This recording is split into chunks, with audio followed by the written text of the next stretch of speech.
The Dewoitine D.520, named after its lead engineer and owner of the Émile Dewoitine Aeronautical Manufacturing Society, emerged as the most advanced French fighter aircraft of World War II, particularly noted for its significant deployment during the Battle of France. In comparison to the existing Morane-Saulnier MS-406 and Bloch MB-152, the D.520 demonstrated far superior performance. Often regarded as the only French fighter capable of effectively challenging the Luftwaffe's Bf-109E, the D.520 earned a strong reputation and widespread popularity among the French public.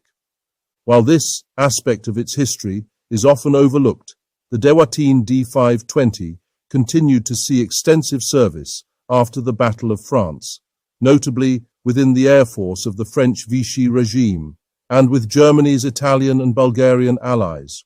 Dewateen founded the construction's Aéronautiques Émile Dewoitine in 1920, having been previously employed by the late Coeur Aircraft Building Company during the First World War, and had established himself as a successful designer and builder of monoplane, single-seat fighters, classified as C-1 in the French Air Force's nomenclature. C for chasseur, the French equivalent of fighter, and 1 for single seat. Dewateen fighters were considered very innovative at the time. The D9 was an entirely metal parasol wing fighter, which was quite remarkable for a plane which first flew in 1924. And models such as the D1, D9 and D25 were very successful exports, seeing service in a number of countries such as Switzerland, Czechoslovakia, Turkey, Italy and Argentina. But alas, Dewateen had failed to secure contracts with France's military, and in 1929 the company was liquidated, to be reborn just 1 year later in 1930. Then, in the mid-1930s, the Dewateen company developed a series of advanced low-wing or cantilever wing monoplanes, including the D500, D501 and D510. The D501 and D510 were particularly notable for their incorporation of a 20mm autocannon firing through the propeller hub. With over 300 of these aircraft ordered for French service and some limited export contracts, the Dewateen cantilever wing monoplanes sustained the company throughout the 1930s. By 1939, Dewateen aircraft were destined to constitute the core of France's fighter force. Anticipating a new design request for the C-1 role, Dewateen began developing a single-seat fighter in late 1936. Soon after, the French Aeronautical Technical Service issued a new request on January 12, 1937, asking aircraft manufacturers to design a fighter capable of reaching a maximum speed of 520 kilometers per hour, climbing to 8,000 meters in less than 15 minutes, landing on a 400-meter runway, and equipped with a centerline Hispano-Suiza 20mm HS.9 autocannon and 2 7.5mm Mach 34 machine guns. Dewateen quickly pivoted its current prototype work and took the requested maximum speed, 520, as the project's number designation. With work underway on the D520, on March of 1937, Dewateen's enterprise was nationalized by the French state. Caught up in a massive nationalization plan of France's defense industry by Socialist Popular Front government, the company was given a new name, Société Nationale de Construction Aéronautique du Midi, translated as National Society of Aeronautical Constructions of the Midi, with Midi being the area allotted to the company near Toulouse. Though Dewateen was still in full control of his company, the reorganization that took place in 1937 meant that work on the D520 was mostly postponed or paused, resuming only in 1938. The fighter aircraft, designed by Dewateen and his team, was a low, one-piece, reinforced single-spar, cantilever wing monoplane fighter that used an Hispano-Suiza 12Y inline engine. The plane used riveted duralumin construction, both in structure and skinning, except for fabric-covered ailerons and tail surfaces. True to form, Dewateen introduced modern and new innovations in the D.520. It was peppered with many inspection panels, allowing for easy maintenance. Ammunition bays were highly accessible. The machine gun magazines required just 5 minutes each for reloading and 3 minutes for the 20mm cannon. A self-sealing 396-litre fuel tank was placed between the cockpit and engine, supplemented by wing tanks which carried another 120 litres each. An engine fire suppression system with a fire extinguisher activated from the cockpit. The cockpit was positioned far aft. While this caused some issue while taxiing on the ground, the pilot, with a high adjustable seat, had excellent vision below and around the aircraft, and a Viet 250 air compressor charged several air bottles for brakes, the Chauvier propeller's constant speed adjustment, and other mechanical operations. Finally, on the 3rd of April 1938, a contract for the construction of a prototype was granted. Production of the first D.520 began, and the prototype, D.520-01, would take off for the first time on the 2nd of October 1938. From the outset, the prototype exhibited several differences from the standard model. The Hispano-Suiza 12Y engine used in the prototype was the 12Y21, which lacked a provision for a propeller hub firing cannon and produced only 890 horsepower, less powerful than the engines later installed. Additionally, the wing-mounted machine guns were not fitted. During its maiden flight, the prototype failed to achieve the targeted speed of 520 km per hour, reaching only 480, and several other issues were identified. The two wing radiators generated excessive drag, leading to the adoption of a fuselage-mounted radiator. The control surfaces on the tail were found to be too small and were subsequently enlarged. New exhaust pipes were also installed. The 12Y21 engine was replaced with the more powerful 12Y29, producing 910 horsepower. Finally, a variable pitch propeller was installed to improve performance. The refined prototype had its second flight just over 3 months later, on the 11th of January 1939. This second attempt was much more successful and showed great promise, reaching 525 km per hour in level flight and reaching more than 800 km per hour in a dive. The second prototype, D.520-02, which was much closer to the production model, had its first flight on the 28th of January 1939.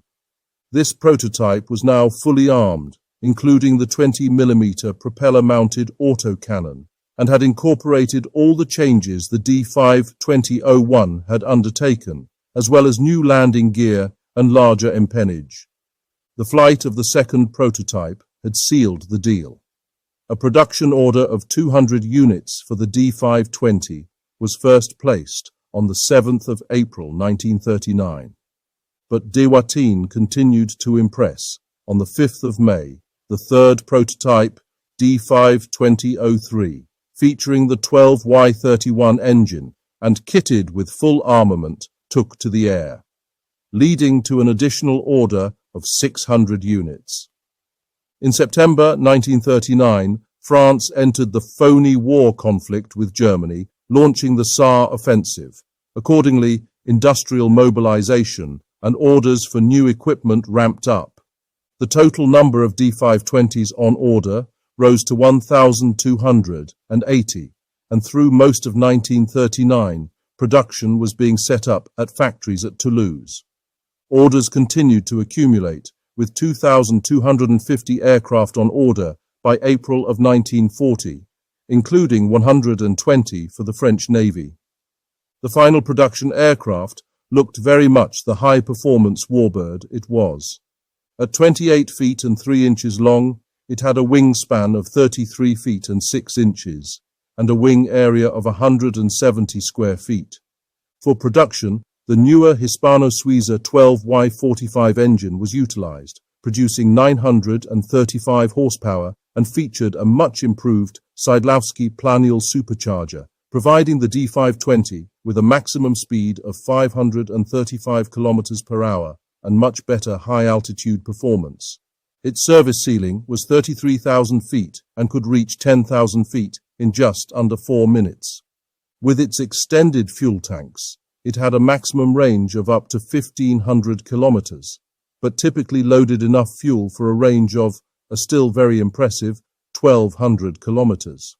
The D.520 was armed with a Hispano-Suiza HS.404 20mm autocannon, which fired through the propeller hub, unlike the prototypes that utilized the earlier HS-9.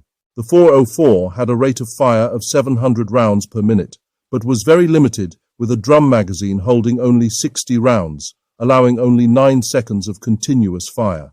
However, the Mach 34 machine guns, chambered for the 7.5 by 54mm French cartridge, were supplied with more ammunition. Each machine gun had 675 rounds and, with a sprightly rate of fire of 1,200 rounds per minute, would expend their ammunition in just over half a minute. To prevent ice from jamming the gun action at high altitudes, these machine guns were electrically heated. Notably, during the Phoney War, the French Air Force captured a Bf-109E and quite extensively tested it in comparison to the D-520 in April of 1940. The 109 exhibited a clear superiority in climb rate over the D-520, particularly noticeable at lower altitudes, due to its more powerful engine. The French fighter, on occasion, was found to be underpowered in comparison. Furthermore, the German aircraft benefited from superior engine cooling systems, allowing it to sustain full throttle for extended periods. In contrast, French pilots often had to reduce their engine's full throttle operation temporarily to prevent overheating. This typically enabled the 109 to dictate the terms of engagement. However, given the predominantly defensive role of the D-520s, the 109s were often tasked with escorting German bombers rather than engaging in air superiority missions. The D-520 was often regarded as having an edge in maneuverability. Its controls were more refined and less abrupt compared to the 109E, generally providing the French fighter an advantage in prolonged dogfights. The 520 also benefited from good engine torque and offered significantly better cockpit visibility than the 109E, a notable advantage in such engagements. However, this advantage was not overwhelming, as comparative trials in April 1940 revealed that dogfights between the two aircraft typically lasted several minutes before one could gain a definitive upper hand. In turning engagements, the D-520 was susceptible to stalling and temporary loss of control during certain maneuvers, a vulnerability if the enemy was in a favorable position. Nonetheless, this stalling could sometimes be employed as an evasive maneuver against faster opponents. Generally, the D-520 was considered more comfortable to pilot in extended dogfights, often prevailing in right-hand turns, while the Bf-109 had an edge in turning left. While French patriotism has led some authors to claim the D-520 as equal to or even superior to the Bf-109, in practice, the German fighter usually held a slight advantage, particularly in its ability to control engagements. At the outbreak of the Battle of France, the Blitzkrieg saw the French Armée de l'Air struggling to impose any form of threat against the Luftwaffe. Indeed, only the D-520 had the pace to intercept the fast Heinkel HE-111s or Dornier DO-17s with any success. And alas, by May 1940, at the beginning of the Battle of France, just one squadron, GC-13, was entirely outfitted with the type in the months of April and early May 1940, replacing the Morane-Saulnier MS-406. Although unfamiliar with the craft, they acquitted themselves well in combat against the Luftwaffe that now universally operated the Bf-109E. Operating from the airfield at Westhuizy in the Marne region of northeast France, flying defensive sorties until the 17th of June, when it would retreat to the other side of the Mediterranean to avoid the capture of its planes. But before retreating to Tunis El Awina in French Tunisia, GC-13 Squadron demonstrated the capabilities of the Dewoitine D.520. Despite the general lack of training typical for a squadron recently introduced to a new fighter, the squadron claimed a total of 55 confirmed victories and 19 probable victories, though it lost 32 D.520s, 21 in aerial combat, and the remainder to bombing runs or accidents. Not a bad effort at all. A number of other squadrons did receive the D.520 during the campaign and used it against German and later Italian forces. The first squadron to receive D.520s after GC-13 was GC-23, which transitioned to the D.520 in 10 days from the 10th to the 20th of May. This was a very short transition for the new fighter, which many would imagine to be fairly worrying for the performance of the squadron. Nonetheless, GC-23 would perform quite admirably during the campaign. During the entire duration of the campaign, GC-23 would claim 31 confirmed and 15 probable victories at the cost of 20 D.520s, though only 3 pilots were killed.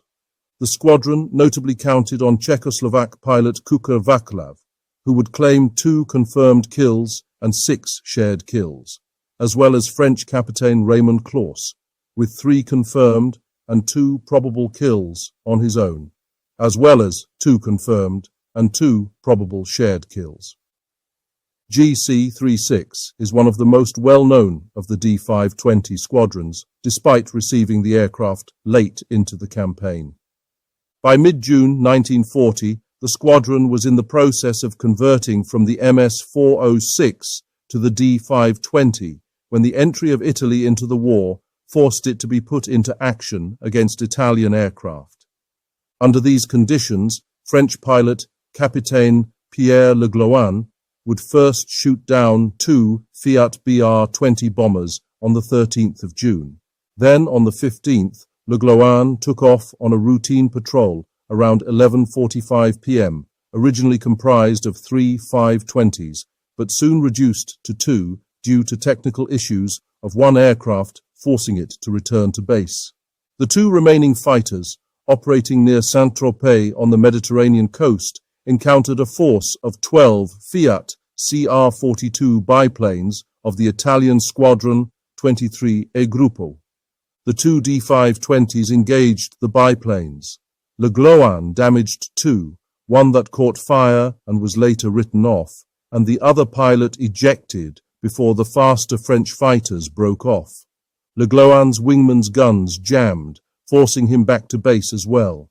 Not content with merely 2 CR-42s shot down, though, Le Gloin encountered a further patrol of CR-42s from 18E Gruppo, shooting one down before evading the others in a dive, using the largely superior speed of the 520.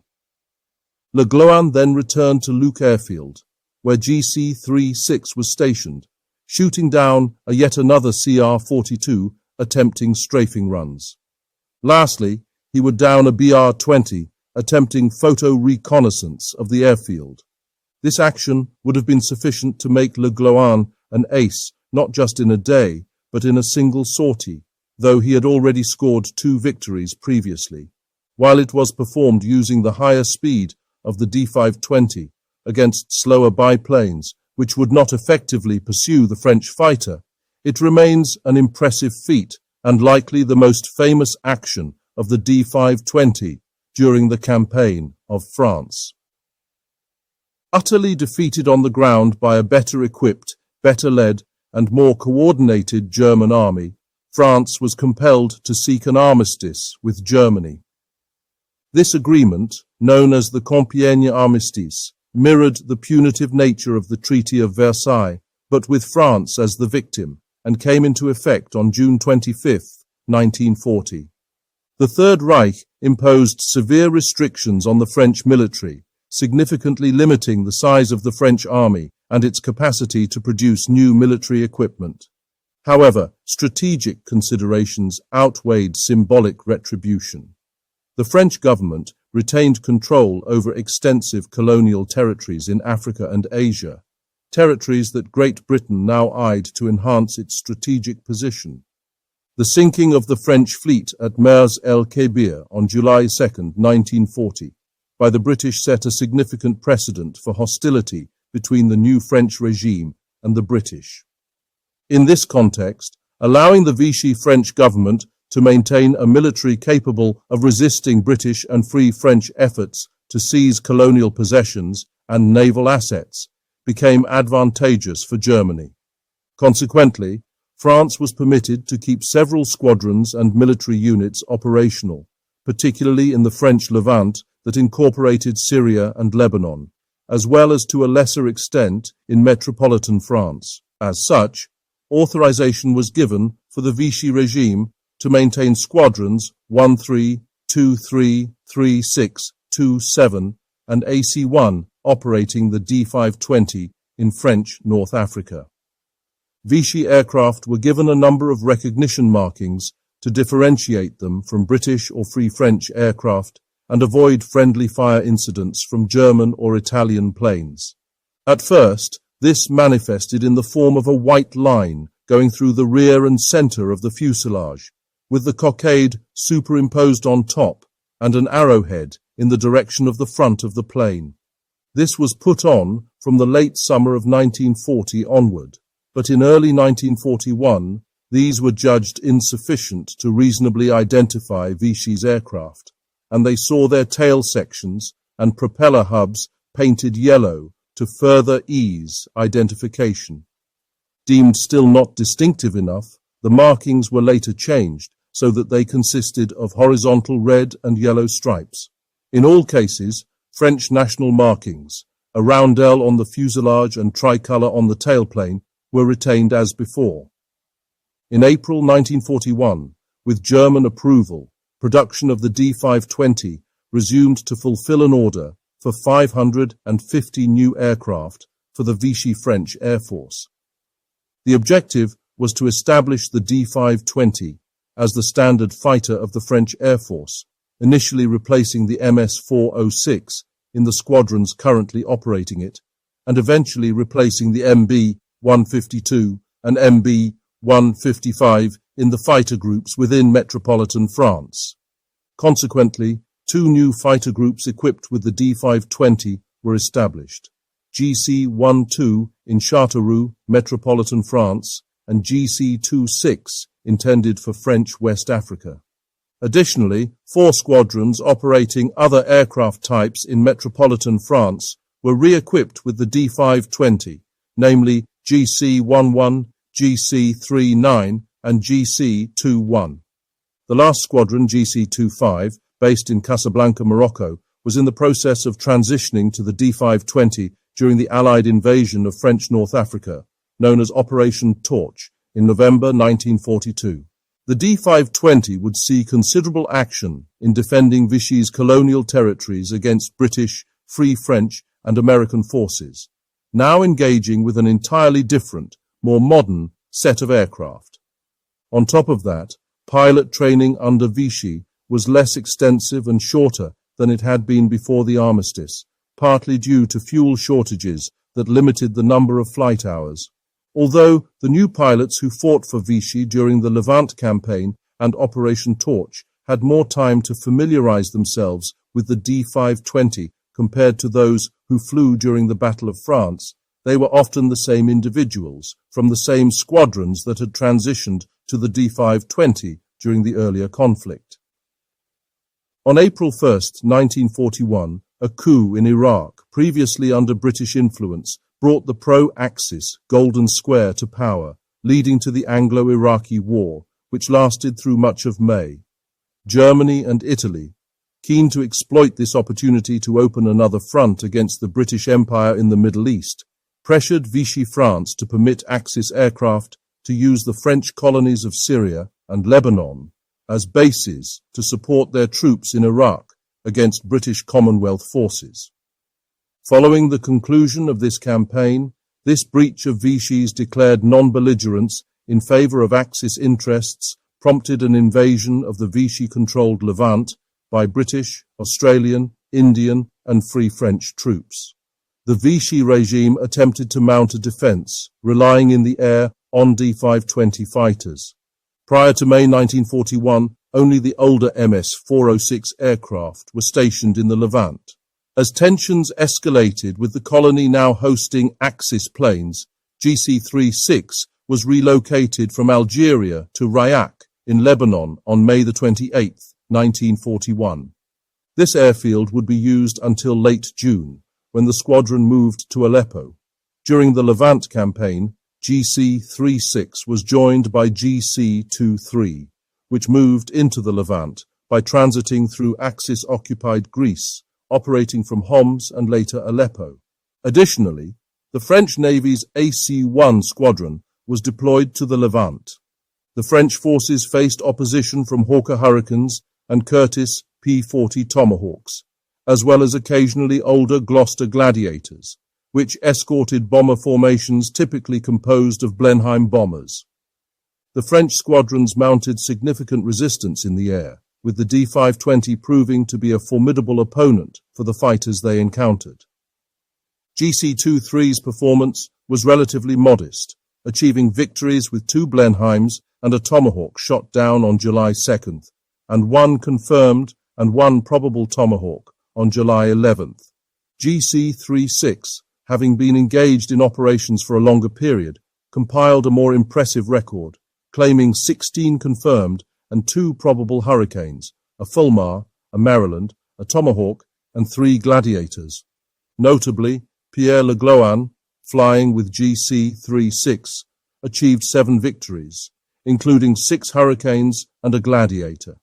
The Navy's AC-1 squadron also made notable contributions, with 7 confirmed and 1 probable kill.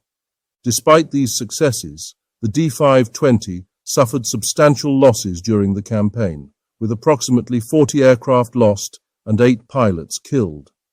Many of these losses were not due to aerial combat, but rather to the inadequate aviation facilities in the Levant, which lacked effective anti-aircraft defences. The French squadrons faced a numerically superior enemy, rendering them unable to protect their airfields from strafing attacks that decimated their Dewateen fleet.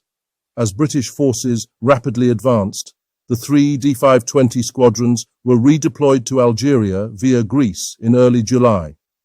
This strategic move aimed to preserve the remaining aircraft and, more importantly, their pilots for the defence of French North Africa, as the French position in the Levant had become untenable. In November 1942, as the war in the Libyan desert increasingly favoured the Allies, French North Africa emerged as a strategically valuable territory for the Allies to seize in order to bolster their position in the region. This vast territory, encompassing Morocco, Algeria, and Tunisia, was, however, well defended, with the Vichy regime's most formidable military forces stationed there, including 6 squadrons operating the D.520. The Anglo-American landings, part of Operation Torch, commenced on November 8th. For air cover, the Allies relied on significant numbers of Grumman F-4F Wildcats, also known as martlets, and some Hawker Sea Hurricanes. These were aircraft that the D.520 could competently engage, and the French squadrons mounted considerable resistance against the Allied invasion. Although the French fighters could still effectively engage Wildcats in combat, the numerical superiority of Allied fighters and the lack of adequate French airfield defences proved detrimental. During the 3 days of Operation Torch, AC-1 lost 19 of its 27 D.520s to strafing and bombing runs. Fortunately for the French pilots, the colonial authorities in North Africa quickly recognised the futility of opposing the Allied advances and chose to align with the Allies against the Axis. Consequently, the Vichy squadrons, which included over 130 D.520s, began fighting alongside Allied forces. However, the D.520's operational service in North Africa was short-lived. the squadrons were soon refitted with more modern fighters, such as Hurricanes and Spitfires, for subsequent operations. The D.520 was deemed outdated, and the lack of facilities in France for manufacturing spare parts further limited its utility. Consequently, the Dewateen was relegated to a training role, in which it continued to be used until early 1944. The D.520 was also utilized by the Italian and Bulgarian Air Force. The Italian army captured 30 Dewateens during the Battle of France, with many more being transferred to Italy as Germany captured them as they progressed the battle. The D.520s were assigned to various Italian Air Force fighter groups, tasked with intercepting American bombers in the defense of various major cities, an endeavor which was met with mixed results. The Bulgarian D.520s were assigned to the 6th Fighter Regiment, forming the backbone of the 1st and 2nd groups. They were employed primarily in interception missions, operating alongside Bf 109G2 fighters, also in the Bulgarian arsenal. From 1943 onward, American air raids, typically comprising B-24 bombers, escorted by P-38 twin-engine fighters, increased in frequency and intensity. Despite the fact that these escorts were considerably faster and more heavily armed than the D.520s, the Bulgarian pilots relied on their aircraft's superior maneuverability to evade being shot down. As Soviet forces advanced into Bulgaria, a communist coup occurred on September 9, 1944, resulting in Bulgaria aligning itself with the Soviet Union. The remaining Bulgarian D.520s were then deployed against German forces from September to November. During this period, 2 additional D.520s were lost. In November 1944, the aircraft were withdrawn from frontline service. The D.520's legacy is a testament to French aviation engineering on the eve of World War II. It also presents a significant what-if question, although I seriously doubt any counterfactual stating that if the D.520 wasn't delayed, France may not have fallen. Nevertheless, the D.520 remains a significant historical aircraft, illustrating the efforts of France to field a competitive and modern fighter in the face of mounting geopolitical tensions. Thank you for watching. If you enjoyed this video, please leave a comment, a like, and share it with your friends. If you want to see more like this, please subscribe to the channel.